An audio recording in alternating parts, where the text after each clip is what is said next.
Hey everyone, this is Jyoti here. और कुछ questions आ रहे थे और रिपीटेड क्वेश्चंस थे, तो मैंने सोचा आई थिंक वीडियो बनाना ज़्यादा ठीक होगा, क्योंकि बार बार क्वेश्चन आ रहे थे मेरे टेलीग्राम पे भी और कमेंट सेक्शन में भी। तो ये टोटल 10 क्वेश्चंस हैं और दोनों ही स्पेशल बीएड और ओडीएल दोनों के लिए है। तो ये कुछ क्वेरीज़ है जो बार जो कैंडिडेट्स हैं वो मुझसे पूछ रहे हैं। तो ये सारी जो क्वेरीज़ है मैंने खुद कॉल करके वहाँ की फैकल्टी से क्लियर की है, इसलिए वीडियो बनाने में मुझे 2 दिन लग गए हैं। आई मीन इन्फॉर्मेशन कलेक्ट करने में, इसलिए ये वीडियो आप तक पहुँचाई जा रही है। और कुछ कैंडिडेट्स का मैं कमेंट सेक्शन का रिप्लाई भी नहीं कर पाई थी, क्योंकि जब चीज़ें मुझे ही क्लियर नहीं होती है तो मैं रिप्लाई देना ठीक नहीं समझती। तो अभी सारे डाउट्स क्लियर हैं। अभी भी इसमें से कोई डाउट आपका रह जाता है तो प्लीज़ टेलीग्राम ग्रुप पे मुझे मैसेज कर देना या कमेंट सेक्शन में पूछ लेना। बट मुझे ऐसा लगता है कि आई थिंक इस वीडियो के बाद आपके पास कोई क्वेरी रहनी नहीं चाहिए, बट स्टिल कोई क्वेरी बचती है तो यू कैन मैसेज मी। तो फर्स्ट वन इज़, काफ़ी कैंडिडेट्स का क्वेश्चन आया है कि एप्लीकेशन फॉर्म में अगर कोई इन्फॉर्मेशन गलत हो जाती है तो क्या करें। तो कुछ नहीं करना है। काउंसलिंग के लिए अगर आपका नाम आ जाता है, आप काउंसलिंग के लिए जाना और वहाँ से आप से वो ठीक नहीं करेंगे उसे, बट वो अंडरटेकिंग ले लेंगे। ठीक है, सेम केस मेरे साथ भी हुआ था, तो मैंने अंडरटेकिंग दी थी। तो ये मेरे खुद के एक्सपीरियंस पे बेस्ड है। तो मुझे उम्मीद है कि ये फर्स्ट वाला डाउट आपको क्लियर हो गया होगा कि अगर आपकी एप्लीकेशन फॉर्म में कोई भी मिस्टेक हुई है तो प्लीज़ बिल्कुल भी पैनिक ना हो।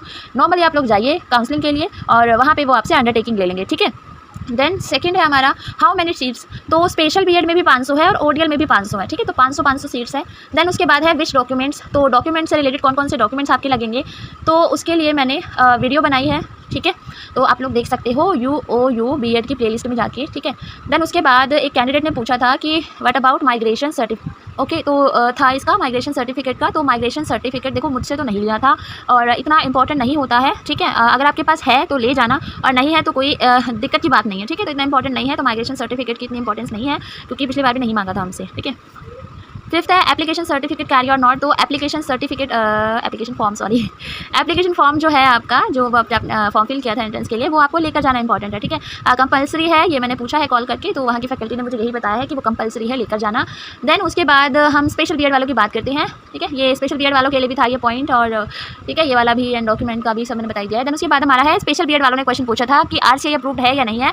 तो बिल्कुल ये RCI अप्रूव्ड है, और दिल्ली RCI में मैंने कॉल करके पर्सनली कॉल करके पूछा भी था वहाँ सर से, तो RCI अप्रूव्ड है। इसके अलावा आप गूगल पे टाइप करेंगे RCI अप्रूव्ड इंस्टीट्यूशन, तो वहाँ पे उत्तराखंड ओपन यूनिवर्सिटी का नाम आपको शो हो जाएगा। और इसके अलावा ये RCI से अप्रूव्ड है आपकी जो यूनिवर्सिटी है UOU, तो इसके लिए इनका जो लेटर है MOU का, तो वो मैं टेलीग्राम पे डाल दूँगी, तो वहाँ से आप लोग उसे खुद भी पढ़ सकते हैं। ठीक है, तो इसकी टेंशन ना ले कि अप्रूव्ड है या नहीं है, कोई कुछ भी बोले, बट जो हमारे पास प्रूफ है उसके हिसाब से तो ये अप्रूव्ड है, और मैंने कॉल करके खुद से भी पता किया है। ठीक है।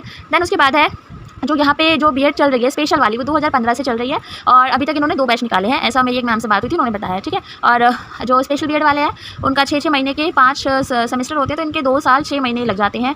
ठीक है, एक मतलब कोर्स मतलब पूरा बीएड होने में। ठीक है, वहीं ओडीएल में 2 साल लगते हैं, मैक्सिमम दोनों का 5 ईयर है। ठीक है। देन उसके बाद है हमारा जो ऑल स्पेशल वाले हैं, उसमें देखो 50-50 का वो होता है कि HI 50 होते हैं, VI 50 होते हैं, MI 50 होते हैं, LD 50 होते हैं, ऐसा मुझे वहाँ से पता चला है, मैम ने बताया है।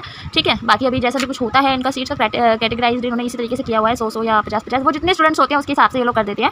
ठीक है। उसके बाद है faculty RCI exam checking. Question आया था कि जो एग्जाम चेकिंग करते हैं या जो हमें क्लासेस वगैरह देते हैं, क्या वो RCI की फैकल्टी होती है। तो हाँ, वो RCI की फैकल्टी होती है, इसमें कोई डाउट नहीं है। देखो यार, सिंपल सी बात है, RCI से अप्रूव्ड है। ठीक है, तो सारी फैसिलिटी वहीं की प्रोवाइड करवाते हैं। ठीक है, जिस तरीके से आपका जो कुछ स्पेशल बीएड वालों का होता होगा। देन उसके बाद है RCI अप्रूव लेटर, ये मैं बताई चुकी हूँ आपको, मैं उस पर टेलीग्राम पे सेंड कर दूँगी, तो वहाँ से आप लोग जो RCI का जो MOU साइन हुआ है वो आप लोग रीड कर सकते हैं। और मुझे पूरी उम्मीद है कि आपके डाउट्स क्लियर हो गए होंगे, तो होप ये वीडियो आपके लिए हेल्पफुल रहे, और प्लीज़ शेयर कर देना अगर आपको इन्फॉर्मेशन अच्छी लगी हो तो, और नए हो कनेक्टेड रहना चाहते हो तो सब्सक्राइब कर देना। Thank you. और हाँ, टेलीग्राम पर भी ज्वाइन कर लेना ग्रुप को। Thank you.